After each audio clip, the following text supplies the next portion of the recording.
The word halitosis is derived from the Latin and Greek terms for abnormal or diseased breath, though it may be less of a medical term and more of a marketing term, as it was supposedly coined by the Listerine Company.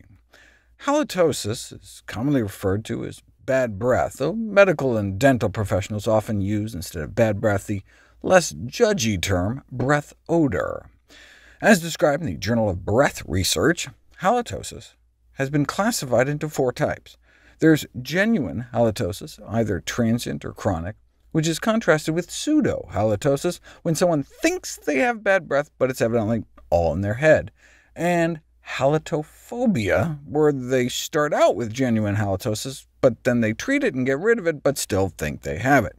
These are rare, though. The vast majority of cases are IOH, which stands for intraoral halitosis, bad breath arising from inside the mouth, as opposed to lungs or stomach, and not just anywhere in the mouth, but specifically, in most cases, apparently coming off the coating on the tongue. Most people have a tongue coating, a grayish-white deposit on the tongue, which is the main cause of bad breath. And now there are pathological conditions like black, hairy tongue, whose symptoms may include an unattractive appearance of the tongue, which can be caused by certain drugs, but the normal tongue coating is just a thin, slightly moist, whitish substance across the upper surface of the tongue, composed of sloughed tongue cells, bacteria, seepage from our blood supply, and secretions from our gums and postnasal area, like mucus discharged from our sinuses dripping onto the back of our tongue. Those with gum disease tend to have 4 times as much coating in terms of the wet weight scraped off the tongue, due to the migration of white blood cells from periodontal pus pockets onto the tongue's surface. But even in people with perfect dental hygiene, food particles can get trapped between all the little bumps and craps on the tongue and form a thick bacterial biofilm coating. If we eat the right foods, though, our mouth may be self-cleaning.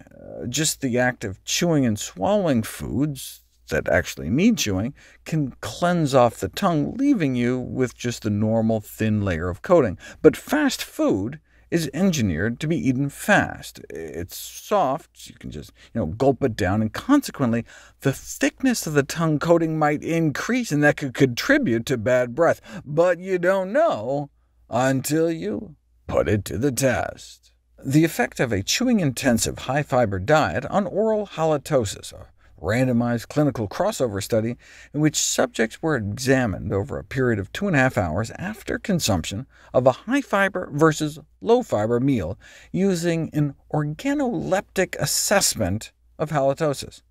Although a few electronic bad breath detectors have appeared on the market, organoleptic scoring is still the gold standard, which is just a fancy name for when dentists or doctors just give your breath a sniff.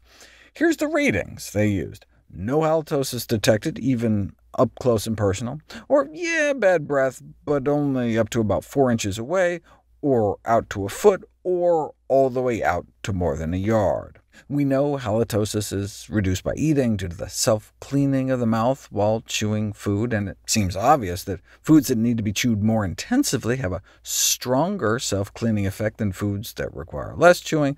But whether this is actually the case had never been examined until now. The participants were randomized to a high-fiber, high-chew meal with a whole-grain roll with jam and a raw apple, versus a low-fiber, low-chew white bread roll with jelly and a cooked apple. And the result? A significantly lower bad breath score immediately after the high-fiber meal, and then 2.5 hours later compared to the low-fiber meal. The researchers conclude that a chewing-intensive high-fiber meal led to a greater reduction of halitosis.